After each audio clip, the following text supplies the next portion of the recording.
What's good? Bo back at you with another video.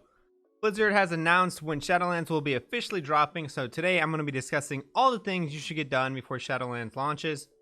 Some of these things will be going away, so try to get them done now if you do care about them. But let's talk about all the things going away first.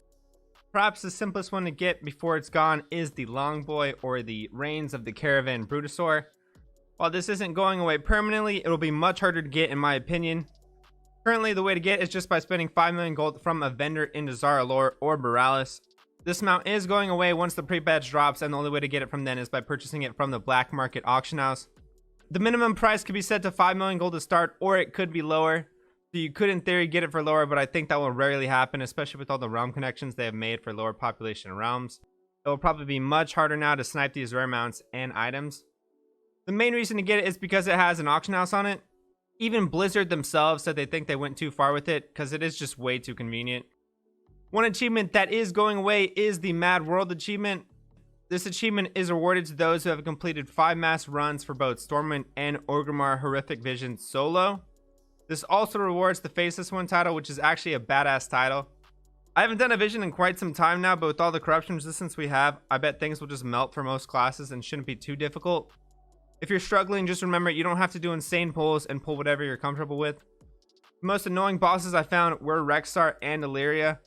Rexxar is manageable if you kill the boars fast, and Illyria just sucks for melee, so I would just save everything for her. The Hurt Stalker feat of strength will also be going away. This is completed by doing a full Mythic 0 run of the Mechagon dungeon with no deaths from anyone in your party and doing the hard mode. For the first half, you just need to kill the bosses with the patrol around them, which drops spark bots that roam around and do nasty damage if you get too close. The second half, you need to throw poop at the robot dog to activate his hard mode, then the others you can do normally except the last one. The last one, you need to get a group of coherent people who can press the correct sequence of buttons to stop the detonation sequence he does that insta wipes you if it does go off. This achievement is super easy now. The only challenge is just coordinating with your group to who is going to press each button for the final boss. You should only have to do this 2 times when it will be done, and perhaps only once if your group has crazy damage. Another feat of strength going away will be the Phenomenal Cosmic Power achievement. This is obtained by getting all rank 4 versions of every essence for your specific role, DPS, tank, or heals. Completing this rewards the ultimate neckbeard title, Azeroth's Champion. I personally think the hardest one to get is rank 4 Conflict and Strife, as a lot of the other ones just take time and effort. The reputation ones are shitty because you need to rely on RNG, and the bad luck protection didn't seem like it was working till the very end for me. But maybe you're just a PvP lord and the PvE ones are more difficult for you. It truly is a legendary achievement for those who want to say they mastered multiple aspects of the game. As per usual with every expansion and tier, AOTC and Cutting Edge will also be going away. This is achieved by killing Azeroth on Heroic or Mythic difficulties. There are plenty of Heroic groups around to do these, so hopefully you can find a good one if you're still struggling with this. It's definitely worth it to complete this now before it's too late, so you can get the Uncorrupted Voidwing mount after you kill Azeroth. It's a sick looking mount that resembles Vexiona, and when I first saw it, I thought it'd be the reward for completing Mythic. The meta achievement for completing every Mythic Keystone dungeon on level 15 or higher will also be going away. The feat of strength this time, unlike previous seasons, awards a mount, the Awakened Mindborer. It's pretty sick looking and definitely worth it to complete it. I believe they will continue this trend of rewarding more sought after rewards for completing achievements like these into Shadowlands. So if you're unable to do so now, you can always prepare for it next season.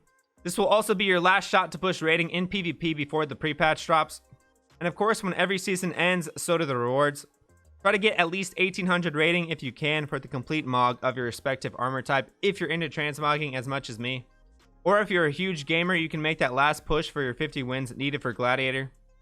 Alright, next up we have the Brawlers Guild. This is one of my favorite things to do for every expansion. This isn't confirmed, but it is highly probable that this goes away with pre-patch or launch.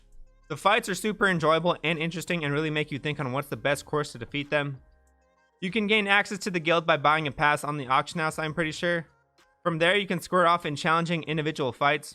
You should complete as many fights as you can to get more ranks within the guild.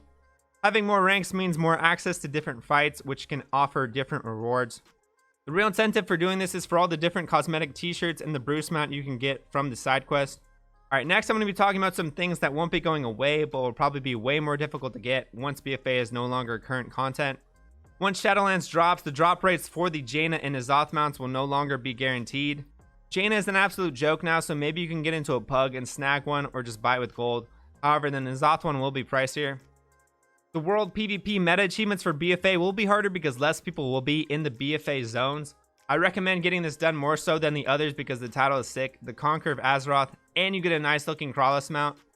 Lastly, you might as well complete as many visions as you can for the mount you can buy with the mementos from Corrupted Visions, as we will have some downtime between now and Shadowlands. Finding time to go back and do these visions later while we're in Shadowlands could be difficult. If you're a mount collector, the Nazjatar currency required for the Inkskill Deepseeker will probably be harder to get because less people will be in Nazjatar. You'll need 150 of the currency to buy this mount, so get into as many battles as you can before then. But that's going to wrap it up for this video. Hopefully you guys can get as much of this done as you can before Shadowlands drops. Leave a like if you did like the video. Subscribe to the channel if you're new here for more content. But until next time, dudes, peace.